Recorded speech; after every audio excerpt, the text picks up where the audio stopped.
Scary start to the 49ers season. Breaking news, the team has just released a statement and we are getting details. Kyle Shanahan suffered a significant car accident and suffered significant injuries in a car accident about 11 days ago on July 14th.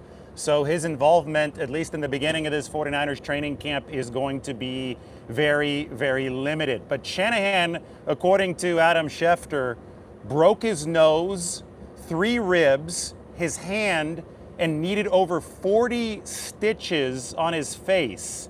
He also suffered a severe concussion in a July 14th car accident when he collided with an SUV near his home, which is obviously in the Bay Area. Shanahan was taken by paramedics to the local hospital, where he spent much of that day before he was released. The other driver was not injured. Palo Alto Lieutenant Nicholas Martinez from the Palo Alto Police Department said drugs and alcohol were not involved and both drivers were cooperative with police. Nobody was cited for the collision. So sounds like it happened in Palo Alto, that is south of here. I'm in San Francisco right now. I'm about to head down to the 49ers training camp opening press conference. Clearly Shanahan, who suffered this accident and the severe concussion 11 days ago, will not be there. The 49ers released a statement, and this is what the statement reads. The main point of the statement is that Chris Foerster is the one assistant coach that is named, that is going to be taking over head coach responsibilities while Shanahan is out. But let me read the whole thing so you guys have it all. San Francisco 49ers head coach Kyle Shanahan was involved in a car accident last week where he suffered non-life-threatening injuries. Coach Shanahan will participate in team activities on a limited basis at the start of training camp while he recovers. Coach Shanahan and the 49ers organization would like to sincerely thank all first responders involved for their efforts and care. Assistant head coach Chris Foerster, who's the O-line coach for the 49ers, along with team coordinators, will handle head coach responsibilities during this period. Reaction. First of all, I am praying, Margot is praying for Kyle Shanahan, for his family, and for a full recovery. You don't often talk about a severe concussion with a coach, but in this case, we're talking about a severe concussion for Kyle Shanahan. We're also talking about 40 stitches to the face. We're also talking about multiple fractures. Thankfully, non-life-threatening, but very clearly put him into a lot of danger and obviously a lot of pain, and now there's going to be a recovery and the recovery's already started for Kyle Shanahan. He's already been recovering for 11 days. So that aspect of it, obviously a very scary start to this 2026 49ers season. Shanahan will be back as soon as he possibly can. One of the benefits of building an excellent coaching staff, which is something that Kyle Shanahan has probably done better than any other coach in the league here over the past 10 years. He's entering year 10 as the 49ers coach. But part of the big benefit of having an all-star coaching staff, as the 49ers have assembled, this has become a true coaching talent factory, is that you've got guys who can pick up the slack while you're gone. Now, Shanahan is known as the best play caller in all of football. Week 1 against the Rams is still a couple months away, a little bit less than 2 months away in Australia. Is Shanahan going to be recovered enough by then to delve into full game planning and play calling? I don't think anybody knows at this point. I do know that the 49ers have Clay Kubiak, and it's one of those things where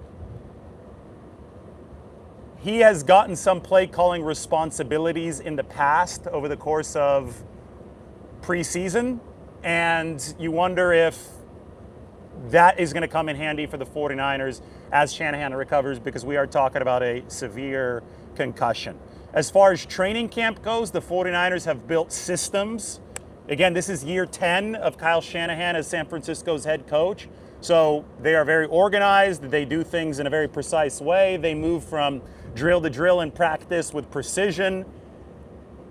There's a clock up on the scoreboard. the air horn blows after each drill and you move on to the next spot. I mean, the day-to-day, the minute-to-minute operation of practice will not change. The 49ers will be able to continue operating the way that they have operated for a decade now under Kyle Shanahan without him there. Where this potentially has the biggest negative impact on the 49ers is in the big picture. Kyle Shanahan has turned into an awesome CEO of the football team. He oversees the defense. He oversees the offense. Obviously, he calls plays, but he's also in on those defensive conversations. He chimes in where he needs to. And I think that you talk about the season and an actual game, when actual bullets are flying in a game where Shanahan could get on the defensive coordinator's headset, tell him something that he notices. Obviously, on offense, he's calling the plays. I think he could regulate the temperature of emotions on the sideline. We saw him pull Renardo Green aside during that game against Seattle in the playoffs last year. There's so many stories about how Kyle Shanahan has been able to motivate his players, has been able to keep this team on an even keel. That's where missing Kyle Shanahan threatens the 49ers the most. But it sounds, and I don't want to be definitive about this because right now we're still operating with a lot of unknown, but it sounds like he hopes to make a recovery in time for the start of the regular season. I just wonder if some of his responsibilities will be relatively limited. The 49ers' first game is, as I said, in Australia. That is a 15-hour flight from here in San Francisco. As we've talked about with George Kittle, it's usually not the best thing to fly when you're hurt, right? And Shanahan has both, physical and cerebral injuries with the concussion. I guess the concussion is technically a physical injury as well, but he's got fractures. I don't know if there are any ligament injuries, but we know he's got fractures. We know that he had to have 40 stitches to the face, and we know that he had a severe concussion. I do know that flying with concussion symptoms is not recommended. I don't know if Kyle Shanahan will still have, let's hope he doesn't have concussion symptoms anymore once September 2nd hits. That's when the 49ers fly to Australia. But it is worth wondering because the 49ers' first game of the season is so far away. Those of you just joining, the news today is that Kyle Shanahan on July 14th, 11 days ago, was involved in a car accident where he broke his nose, broke 3 ribs, broke his hand, needed over 40 stitches on his face, and suffered a severe car accident when he collided with an SUV, probably in Palo Alto, since the Palo Alto Police Department responded to the accident. Neither driver was cited. Neither drugs nor alcohol were involved. Shanahan is expected to make a full recovery. We are praying that Shanahan does make a full recovery. But in the interim, Chris Foerster, the 49ers O-line coach, is going to assume head coaching duties. And obviously, the 49ers, rest of their staff is going to split some responsibilities. We're going to head down right after I finish this live to the team facility, where I'm assuming John Lynch is going to be up on the stage for the season opening press conference. Maybe Chris Foerster will join him if they want to have a coach and an executive up there, because typically it's Lynch and Shanahan, and Shanahan's not there. It's either going to be Lynch alone or it's going to be Lynch and I would guess Foerster, since the 49ers named Foerster as the interim in the statement.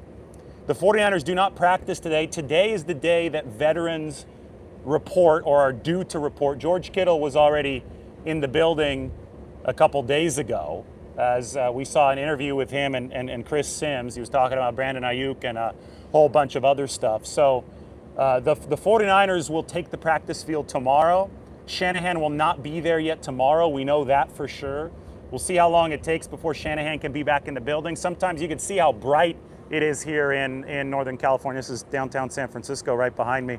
But it's going to be bright in Santa Clara as well, the desert-like climate of Santa Clara.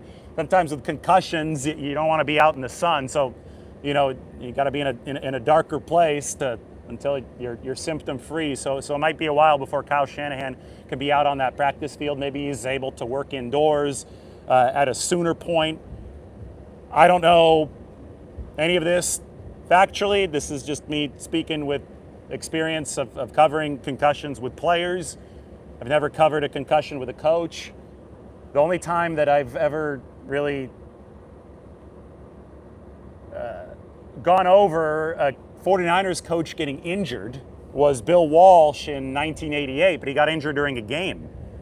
Walsh was the low point of a Super Bowl season for the 49ers. Bill Walsh got trampled by a Phoenix Cardinals player. It was the Phoenix Cardinals back then on a punt return. I believe they were taking one back for a touchdown. The 49ers led the game 23-0. The Cardinals ended up coming back and winning 24-23. And Bill Walsh suffered some fractured ribs because he got steamrolled on the sideline. It was maybe the low point of Bill Walsh's career. The 49ers losing 24-23, and he broke ribs in the process. And the 49ers turned around and won a bunch of games and then won the Super Bowl in that 1988 season. They can only hope that things follow a similar trajectory here in 2026. Such high hopes for the 49ers this year, such a veteran-laden team. Again, this is year 10 of Kyle Shanahan's regime. Shanahan and Lynch both joined in 2017. That's the year that I started covering the 49ers after I got laid off by ESPN. I started writing for The Athletic. Now, obviously, I'm with the San Francisco Standard. Every year has seemed to bring a new twist and turn, and it's been extremely dramatic over the course of the past decade. But this is new. I mean, I guess it's on brand for the drama that the 49ers have brought us, but it is also extremely unexpected, and obviously we're keeping Kyle Shanahan and his family in our prayers. From the very start in 2017 to the Super Bowl run in 2019 to the weird COVID year in 2020 to all the contractual drama that we saw with Deebo Samuel in 2022 to obviously Brandon Ayuk in 2024, another Super Bowl run the year before that in 2023, to now, to the Kyle Shanahan car accident entering 2026, with the 49ers entering this year the oldest offense in the league, but full of future Hall of Famers, and one of the younger defenses in the league, full of exciting rookies. I mean, they're going to have young guys step up to help some of these A-list players. They have the most A-listers in the entire league. The 49ers are one of the teams that can seriously threaten for a Super Bowl this year. For this to happen right before the season, it just throws another crazy, crazy wrench.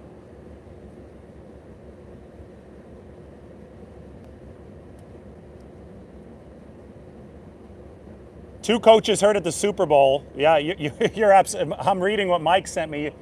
You're absolutely right.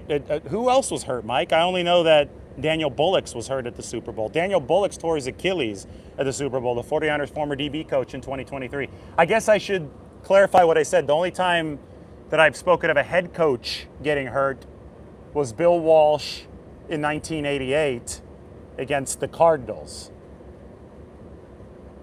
But I now do remember that Daniel Bullocks, the DB coach, tore his Achilles on the sideline in Super Bowl 58 against the Kansas City Chiefs. That was the same game that Dre Greenlaw tore his Achilles running out onto the field. So, I mean, those of you who think that the 49ers are cursed after they left Candlestick Park here in San Francisco, you might be onto something. There seems to be a lot that happens not only on the field but off the field with some of these injuries. Now, the 49ers, speaking of injuries, Kyle Shanahan obviously hurt in this car crash. The 49ers were very, very hurt as a football team last season. They, just like any team, will be reliant on better health here in 2026. Now, Shanahan, your head coach, your offensive mastermind getting hurt, that is not a good start for San Francisco, needless to say. As far as player health goes, they seem to be entering this training camp at in a very solid spot. What we're going to see today is exactly who's placed on the physically unable to perform or the non-football injury list from the veterans. The 49ers delayed releasing that information this week, and now it makes sense why, because Kyle Shanahan had been recovering from this car accident. So I'm guessing that George Kittle's going to be on the PUP list as he continues to recover from the Achilles. Michael Williams probably from the ACL. Nick Bosa maybe from the ACL. We'll see who isn't on the PUP list. If Bosa isn't on it, That's really good news for the 49ers. But by and large, it's a healthy roster. I think Keon White has been progressing well from getting shot in the ankle, and the 49ers should have the vast majority of their roster out there. Now they've got to keep it that way. Last year, it obviously didn't stay that way for San Francisco, and it turned into a very, very tough season where they still somehow managed to win 13 games, despite the fact, I mean, there has never been a team as injured as the 2026 or 2025 49ers to win 13 games. They made NFL history in that regard last year, and a big reason why they did that was because of the man that we're talking about today, Kyle Shanahan, one of the great coaches in the league right now, somebody who was able to keep the 49ers on course in 2025 despite all of those injuries, somebody who's maybe the best play caller in the game, somebody who pairs very well with the quarterback, Brock Purdy. But the good news is that if you're a great coach and a good CEO, you have hired good people around you, you have delegated responsibility effectively, and if you ever are not available because something happens, then you've set your organization up to continue succeeding. That's one thing that Bill Walsh really prided himself on. And Kyle Shanahan was actually born in 1979. That was the year that Bill Walsh took over as the 49ers head coach in 1979. But Bill Walsh, he set up cameras everywhere in the facility, in every single meeting room before that was a thing in the NFL, and he recorded every single meeting because he wanted to document the process, because he wanted to give his assistant coaches, every time they left to take a job anywhere else, a full binder of material of this is how the San Francisco 49ers are run, this is how you can replicate my system to be a successful head coach elsewhere. And what was born of that was the Bill Walsh coaching tree, which is the most successful coaching tree in all of NFL history. Kyle Shanahan is technically part of the Bill Walsh coaching tree through his dad, Mike Shanahan, who worked under George Seifert with the 49ers, and Seifert obviously worked under Walsh, but Shanahan Mike was with the 49ers from 92 to 94. So Walsh set his successors up for massive success. And philosophically, Kyle Shanahan, I think, tries to do the same thing. I think a lot of the league tries to do the same thing because of that influence. You try to set future generations up for coaching success, and the 49ers can hope that Shanahan has built the type of infrastructure that does foster success even while he is out. Again, one more time here before I head down for the opening press conference of training camp. Kyle Shanahan suffered significant injuries in a car accident in mid-July on July 14th. Broke his nose, 3 ribs, his hand, needed over 40 stitches, and suffered a severe concussion. That severe concussion is obviously something that he's going to have to overcome before he could start calling plays again for the 49ers. The first game is on Australia. That, though, is still a little bit down the line for the 49ers. First, they've got to start and conduct training camp. Chris Foerster is going to be the interim head coach and probably will divvy up responsibilities with other 49ers staffers. And we will see how training camp begins. But yet another crazy 49ers twist in a decade featuring many, many of them. Prayers out for Kyle Shanahan, his family, and a full recovery from this car accident. Everybody, thank you for watching. It is time to head down to Santa Clara. We'll give you guys a nice little view of downtown San Francisco. Set the scene here for training camp. Made it back to the Bay Area. Look, there's Alcatraz. There is the city. I've got to go. We'll talk to you guys from the facility.